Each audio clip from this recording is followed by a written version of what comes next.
नमस्कार, जय हिंद दोस्तों। एक बार फिर से आपके अपने ऑनलाइन प्लेटफॉर्म आवर्स एकेडमी पर मैं सचिन स्वागत करता हूं। देखिए, जैसा कि प्यारे बच्चों आप सभी को पता है कि आज आपकी कोर्ट के अंदर हियरिंग थी, यानी कि जितने भी 20 ग्रुप के बच्चे हैं सभी के मन में एक संशय बना हुआ है कि सर 20 ग्रुप का क्या हुआ क्या नहीं। तो आप लोगों की जानकारी के लिए बता देता हूं, आज बैड न्यूज भी कह सकते हैं, गुड न्यूज भी कह सकते हैं, एवरेज भी कह सकते हैं। तो आप लोगों को टेंशन लेने की जरूरत नहीं है, लगभग फैसला मेरी माने तो आप लोगों के हक में है।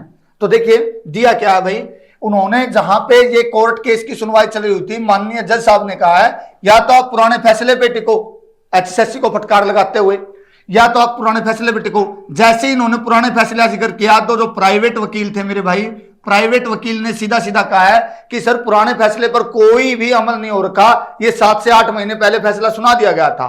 तो उसके बाद माननीय जज साहब ने कहा है कि यह आप सटे लेकर के आइए। तो एचएसएससी के पास ना तो सटे है ना पुराने फैसले पे कायम रह रही। तो एचएसएससी ने क्या कहा भाई, एचएसएससी ने कहा कि सर हम कोशिश कर रहे हैं सटे लेने की। क्या कर रहे हैं? कोशिश कर रहे हैं। तो माननीय जज साहब ने यह कहा है कि 28 तारीख को भाई, यानी कि दोबारा 28 फरवरी को दोबारा से हियरिंग होगी और ये डेडलाइन खींच दी गई है कि इस दिन हर हाल में फैसला होगा आप लोगों का। ऐसा नहीं है कि इसके बाद भी आपको डेट पे डेट दी जाएगी, यहां पे दोबारा से आपको नई डेट नहीं मिलने वाली। तो 28 तारीख को आपके भविष्य का फैसला आ जाएगा। मेरी माननी जाए तो भाई आपका फैसला आपके हक में है, लेकिन 1% अगर मान लीजिए भाई पासा कहीं दूर चला जाता है, यानी कि दूसरे पाले में चला जाता है, तो आप लोगों को दिक्कत ना हो जाए। तो इसीलिए मैं कहता था, पहले भी वीडियो में कहा है कि अपनी तैयारी को कंटिन्यू रखिए, क्योंकि अगर पेपर की अनाउंसमेंट हो जाती है तो आप लोग ये मत सोचना कि आपको 5 से 6 महीने मिलेंगे। बहुत जल्द है आपके पेपर होंगे। और पेपर किसके साथ होंगे? पेपर होंगे आपके रिमेनिंग ग्रुप्स के साथ। ये रहा रिमेनिंग ग्रुप्स है। अब रिमेनिंग ग्रुप्स का क्या चला हुआ है आप लोगों की जानकारी के लिए बता दूं, पहले भी बताया था कि 2 मार्च को भाई निगम चुनाव होने हैं। निगम चुनाव तक ये क्या करेगी भी, सरकार इसको आगे लपेटेगी ताकि भाई बच्चे उलझे रहे इसके अंदर। उसके बाद आपको ये भाई 20 जो सॉरी भाई रिमेनिंग ग्रुप्स है ये देखने को मिलेंगे, रिमेनिंग ग्रुप्स है। और तब तक हमारा 28 तारीख को ये भी फैसला आ जाएगा। तो लगभग सभी के पेपर इसके साथ साथ होने की आशंका है। अब बात की जाए हरियाणा पुलिस का क्या चला हुआ सर, हरियाणा पुलिस का आप लोगों की जानकारी के लिए बता देते हैं भाई, 15 मार्च तक लगभग ऐसा माना जाता है, 15 मार्च तक लगभग या तो ये भर्ती रीएड कर दी जाएगी। अगर रीएड नहीं होती तो आपके भाई क्या है, पीएसटी पीएमटी के लिए आपको बुला लिया जाएगा। तो सभी बच्चे भाई अपनी पढ़ाई और रेस और फिजिकल की तैयारी अच्छे तरीके से कंटिन्यू तरीके से करते रहें। ठीक है, आगे चलिए भाई।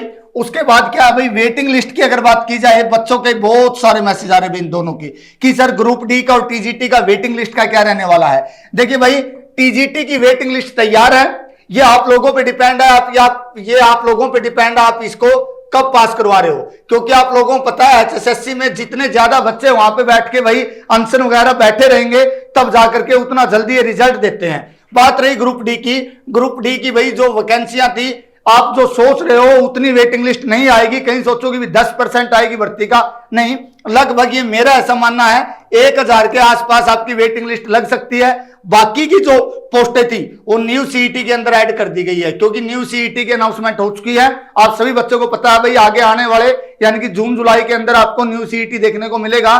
क्लियर है? तो उसके लिए क्या कर दिया भाई, ये बाकी की जो थी ये इसके अंदर ऐड कर दी गई है। लेकिन टीजीटी भर्ती की अगर बात की जाए, टीजीटी भर्ती की भाई वेटिंग लिस्ट तैयार है, वो सरकार पे डिपेंड है, वो कब अनाउंस करेगी कब नहीं। और आप लोगों को पता है भाई एचएसएससी का बुरा हाल है। एचएसएससी क्या करती है, हर बार ऐसा ही करती है कि जितने ज्यादा बच्चे वहां जाते हैं उतनी ही जल्दी वो रिजल्ट देती है। उसके बाद चलते हैं भाई प्रोमिला केस। ये देखिए भाई, इस केस के अंदर है, ये पीजीटी भर्ती पे केस हुआ था।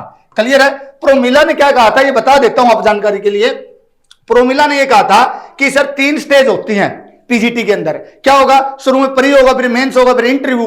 अब उसमें क्या कहा है कि सर आप जो ये फायदा दे रहे हो, क्या कर रहे हैं, जो ये आप फायदा दे रहे हो ना, ये आप इंटरव्यू में दो, ना कि प्री और मेंस। प्री में तो इन्होंने क्या किया भाई, प्री में दे दिया पैसा और मेंस में और इंटरव्यू में नहीं दिया। तो उसके अंदर यहाँ पे प्रोमिला केस के अंदर ये भाई प्रोमिला जीत रही है। तो बच्चों के मन में सिर्फ एक ही बात है, कई यूट्यूबर्स भी कहते होंगे भाई आपको कि भाई 3 साल के जितनी भी भर्तियां हुई थी ना, प्रोमिला अगर केस जीत जाती है तो सारे के सारे रिजल्ट को रिवाइज किया जाएगा या पेपर दोबारा लिया जाएगा। ऐसा कुछ नहीं होता मेरे भाई। ये पीजीटी का जो एचपीएससी का मामला है, एचएसएससी से इसका कोई लेना देना नहीं है। अगर बात की जाए, आप लोगों को पता है पीजीटी के अंदर 3 स्टेज होती है मेरे भाई। कितनी होती है?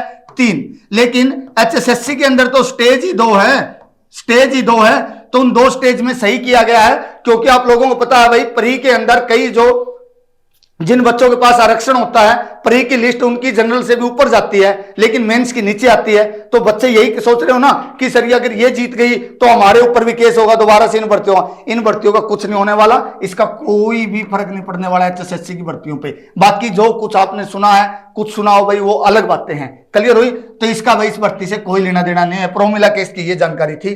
और देखिए भाई, आप लोगों की जानकारी के लिए बता देता हूं, आपकी अपनी आवर्स एकेडमी हिसार के अंदर HSSC CET का न्यू बैच और हरियाणा पुलिस का एक फाउंडेशन बैच यानी कि भाई टारगेट बैच शुरू कर दिया गया है। तो सभी बच्चे जो जो अपने पेपर की तैयारी करना चाहते हैं बेहतरीन तरीके से, यानी कि अब की बार वर्दी शरीर पर चाहते हैं, तो आप अपनी तैयारी करने के लिए आपकी अपनी आवर्स एकेडमी गली नंबर 2 हिसार में आकर के भाई अपना एनरोल कीजिए और अपने सपनों को एक नई उड़ान दीजिए। धन्यवाद। जय हिंद, जय भारत।